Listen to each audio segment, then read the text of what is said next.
Días, profesor y compañeros. El día de hoy les vamos a hablar sobre el desarrollo pragmático o habilidades comunicativas y discursivas. Mi grupo está conformado por Ivana Navarro, María José Villa, Gabriel Vizcaíno y quien les habla, María Ángel Valenzuela. Empecemos por el lenguaje. ¿Qué es el lenguaje? El lenguaje es el sistema a través del cual nos comunicamos y expresamos nuestras ideas y sentimientos, ya sea por medio del habla, la escritura u otros signos convencionales. Según el famoso lingüista suizo Ferdinand de Saussure, el lenguaje por un lado es habla, pero por otro lado también es lengua. Es un sistema de signos, es una estructura formal con unas reglas y unidades que a la vez es el uso que se hace de un sistema fundamental para comunicarse. El lenguaje es la función y uso individual que se hace, por lo tanto, es una actividad y un comportamiento individual. Por lo que podemos decir que lengua y habla son dos realidades distintas, pero inseparables, que van unidas por la interacción que supone una actividad individual y una utilización del sistema de hechos que se puede decir que es la interacción fundamental y principal del desarrollo humano. De la doctora Libby Cumming, que ella es una experta mundial en el habla y el lenguaje, en su libro de habilidades tempranas de comunicación, ella nos habla sobre 4 dimensiones del lenguaje, a lo que es lo mismo los 4 aspectos o componentes esenciales para adquirir un correcto y completo desarrollo del mismo. Estas 4 dimensiones vendrían siendo la fonología, la semántica, la morfología, la sintáctica y el pragmatismo.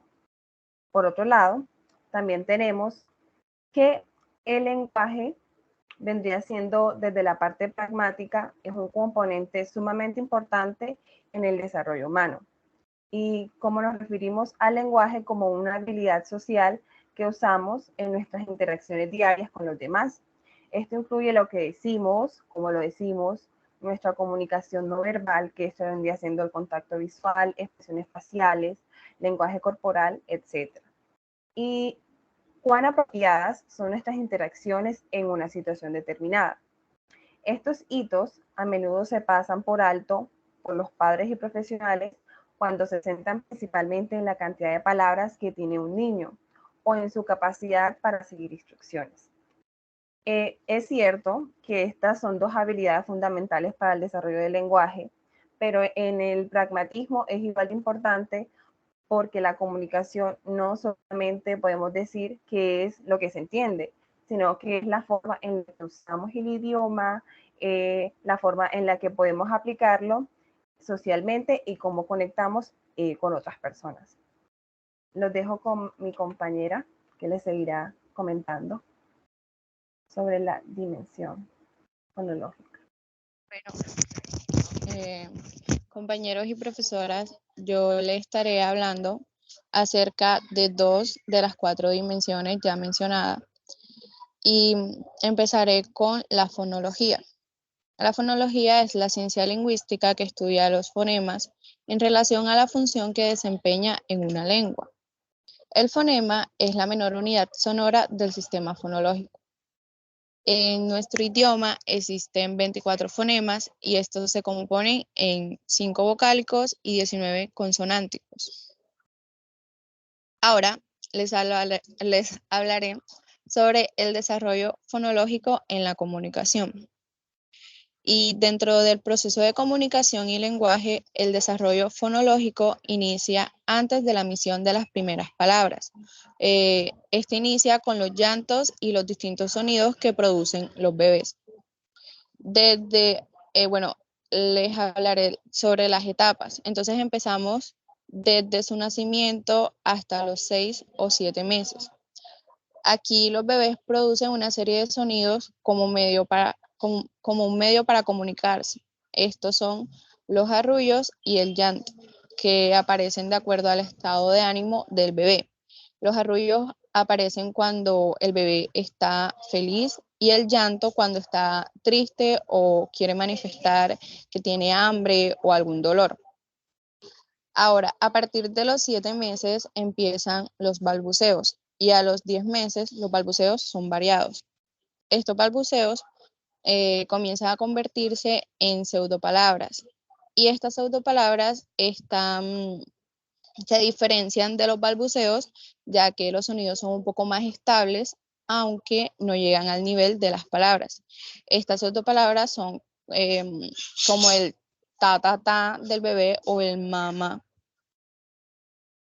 Ahora, el proceso para desarrollar la comunicación y lenguaje difieren entre cada niño, o sea, es diferente y sin embargo se da comúnmente alrededor de los 12 o 18 meses, cuando aparecen las primeras palabras. Por otra parte, la semántica, pasa porfa, gracias. La semántica es una ciencia lingüística que estudia el significado de las palabras y de las expresiones, es decir, trata de lo que las palabras quieren decir cuando las escribimos o cuando las hablamos. La finalidad de la semántica es descomponer el significado en unidades más pequeñas llamadas semas o rasgos semánticos. Estas nos permiten segmentar el significado de las palabras y diferenciarla de las palabras que tienen significados parecidos y las que tienen significados opuestos. El desarrollo semántico va en diferentes etapas y una de sus etapas es la etapa prelingüística, que va de 0 a 2 meses.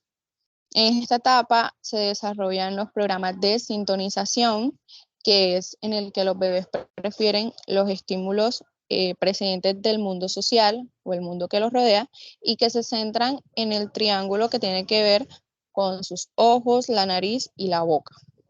Y en la armonización, aquí los bebés responden de forma armónica con movimientos o fricciones corporales a un estímulo físico o auditivo verbal que están presentes en una figura de apego. Puede ser en la del papá o en la de la mamá. Ahora, en la etapa preléxica, que va de 10 a 15 meses, los padres aquí otorgan categorías de palabras y pues los bebés la asociarán a objetos o situaciones que suelen consistir en expresiones acompañadas de gestos o expresiones faciales, como lo es una sonrisa, una cara triste o un aplauso.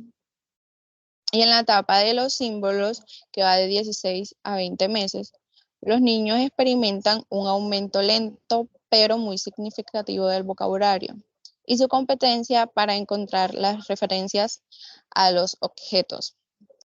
Aquí se da la sobreextensión, que esto ocurre cuando el niño usa la misma palabra para una figura similar. Por ejemplo, cuando intenta llamar cuando intenta llamar perro a todos los animales que tienen 4 patas. Y también se da la infraextensión, que esta tiene que ver con una limitación del uso de la palabra. Por ejemplo, sabe que la palabra perro se utiliza para el perro de su familia, pero no entiende que ese término también se le puede dar a otros perros. En la etapa semántica, que va de 19 a 30 meses, el vocabulario medio de los niños se sitúa en torno a 50 palabras y hacia finales de estas construye enunciados de varias palabras utilizando diferentes estrategias para producirlas. Y en la última etapa, que es en los 30 meses, la cantidad y variedad de categorías usadas en esta etapa es muy amplia en comparación a las otras etapas mencionadas. Y también aumenta la categoría verbal y se incrementa el número de relaciones semánticas en un mismo enunciado. A medida que el niño va conociendo y experimentando el mundo que lo rodea, con la ayuda de los adultos, ya sea su papá, su mamá o los tíos, su conocimiento y aplicación del significado de las palabras será cada vez más concreto y exacto. Ahora los dejo con mi compañero que les hablará de las otras dimensiones. Gracias. Bueno, buenas tardes. Voy a empezar hablando sobre la dimensión morfológica sintáctica, ¿vale? Bueno, cuando hablamos del desarrollo morfológico sintáctico, nos referimos a cómo se organizan las palabras y las frases, dentro de las frases y las oraciones. Cuando el niño empieza a construir este tipo de oraciones, por lo general lo hace de una forma incorrecta en cuanto a la organización de esta frase. Por ejemplo, dice, rompido coche tú, cuando quiere decir tú rompiste el coche. Poco a poco, según vayan creciendo, irán realizando frases cada vez más estructuradas. Y todo es como un proceso evolutivo que va de la mano con el crecimiento del niño, ¿vale? Entonces, como para encerrar en un paréntesis todo eso que acabo de decir, decimos que la dimensión morfológica sintáctica, como dice la diapositiva, se refiere a cómo se organizan las palabras en las frases y oraciones. Pues quise insertar una frase de Bates de 1976. Dice, a medida que los niños practican y dominan los sonidos, fonemas, los significados, semántica y las reglas gramaticales, sintaxis, también deben aprender un gran número de reglas no verbalizadas que dirigen la conversación. En pocas palabras, deben aprender la pragmática del lenguaje. ¿Vale?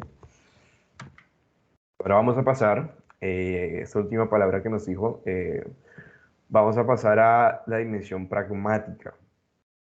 Cuando en la diapositiva anterior nos hablaban de pragmática del lenguaje, para que la comunicación con otras personas se pueda realizar y usemos nuestro lenguaje de forma correcta, nosotros disponemos de una habilidad que se llama pragmática. Gracias a ella podemos comunicarnos de una u otra forma dependiendo de cada situación.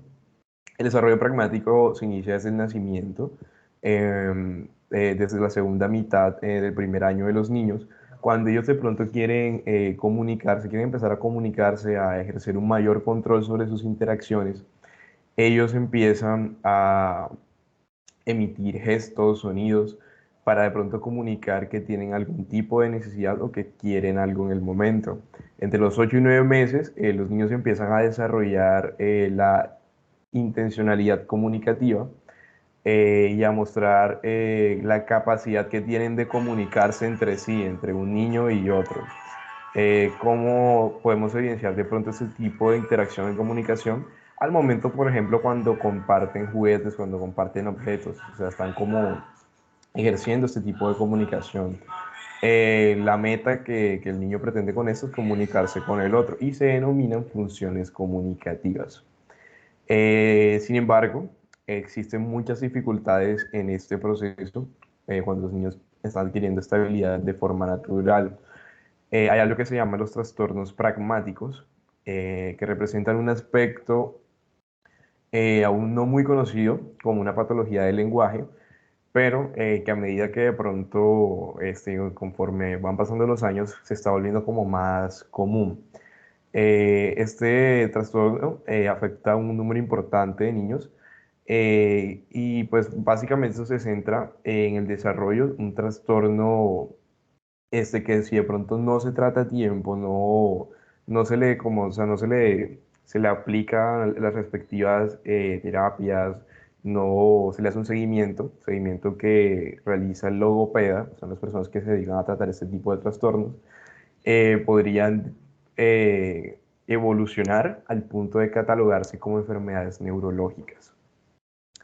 Siempre que hablamos del término pragmática, nos referimos al uso social, en otras palabras, del desarrollo pragmática en la forma en que nos comunicamos a través de las palabras. Por ejemplo, cuando tenemos una conversación casual, cuando estamos estableciendo un contacto visual, cuando saludamos, cuando de pronto mostramos algún tipo de respuesta o reacción frente a los sentimientos o emociones de los demás, estamos interactuando con esta habilidad que poseemos de forma natural. Y se los dejo con mi compañera Ivana Navarro. Adquirir habilidades en el desarrollo pragmático es esencial para que los niños desarrollen habilidades funcionales de comunicación y para que puedan establecer relaciones entre sus compañeros o niños de su edad y así aumentar su autoestima.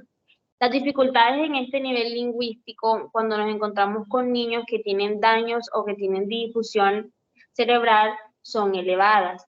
Pero, ¿qué pasa cuando estas habilidades están totalmente afectadas? Por ejemplo, un niño que tiene problemas para la adquisición en la pragmática se muestra cuando su habla en una conversación es demasiado excesiva. Sin embargo, cuando realizan tareas como contar una historia o dar instrucciones sobre algo, su producción oral suele disminuir. También suele resultar difícil para ellos entablar una conversación, comenzar el tema de conversación en esta y mantener la conversación.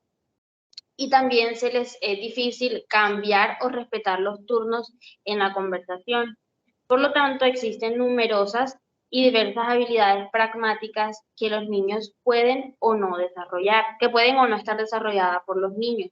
La primera que tenemos es la cinética, que es el uso de gestos en mitad de la conversación, que es bastante importante. La proxémica, que es el uso de la distancia y del espacio cuando interactuamos con los demás. La intención, que es el propósito con el que estamos transmitiendo y el que estamos haciendo esa conversación. El contacto visual, que es mirar directamente al interlocutor. La expresión facial, que es el significado emocional de los movimientos de nuestra cara. Por ejemplo, una sonrisa o cuando fruncimos el ceño porque algo nos molesta. Las peticiones, que es pedir algo por medio de la comunicación. Las facultades conversacionales, que es el intercambio social entre los interlocutores, es decir, que tú puedas ser capaz de incluir nuevos temas y también de que sepas respetar el cambio de los turnos. La variación estilística, que es la habilidad para adaptar nuestro tono de voz y también para saber qué temas son propicios para la conversación que estamos utilizando. Las presunciones, que es lo que ya sabemos o lo que podemos intuir de la conversación, o sea, lo que nosotros podemos decir que nos va a llevar la conversación, cómo puede finalizar. La topicalización, que incluye introducir temas, mantenerse en el tema y cambiarlo para poder analizar lo que estamos hablando. Y por último tenemos la aclaración y reparaciones, que es pedirle a tu interlocutor que te explique algo que en medio de la conversación tú no pudiste entender. A continuación les presentaré algunas estrategias o actividades para mejorar el desarrollo pragmático en los niños.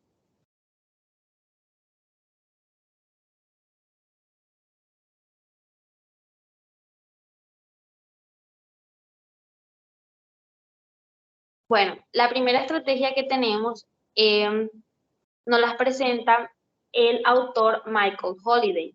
Él nos dice que algunas de estas actividades o estrategias sirven para estimular las distintas funciones del lenguaje y que fomentan el desarrollo pragmático en los niños. La primera que tenemos es el role-playing o el role-play. Esta es una técnica divertida que consiste en simular como una obra de teatro con los niños. En él se simula una situación de la vida cotidiana, como por ejemplo ir a un restaurante, ir a una cita médica, ir al supermercado, y todas las tareas que estas actividades conllevan. Es decir, con una actividad tan sencilla como el roleplay, los niños pueden trabajar numerosas habilidades y desarrollar muchísimas capacidades. Lo ideal es que utilicen lo máximo de materiales que ellos puedan para lograr que esta situación sea lo más real y funcional posible para ellos. Realizar esta actividad en sesiones con un grupo de niños es muy útil porque esto le permite a ellos aprovechar para que puedan interactuar con otros niños de su edad y esto los ayude a generalizar sus aprendizajes. El objetivo principal del roleplay es que los niños, a medida de que juegan y se divierten, también puedan aprender, que sean capacidades de desarrollar habilidades como la escucha, como la pedida de turnos, saber cuándo pueden intervenir en una conversación o no, cuando también adquieren habilidades para ser capaces de iniciar una conversación y poder cambiar el tema de conversación y A la vez trabajar otros aspectos del lenguaje como la pronunciación, la adquisición de un nuevo vocabulario, porque escuchan a los demás niños, la entonación, entre otros. Otras actividades que se pueden realizar eh, para aumentar el desarrollo pragmático en los niños son expresar diferentes estados de ánimos o emociones a partir de distintas situaciones.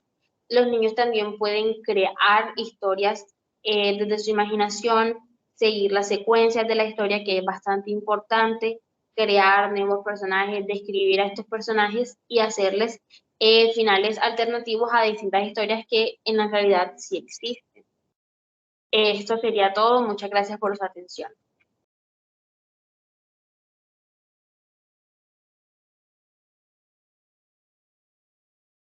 Corte.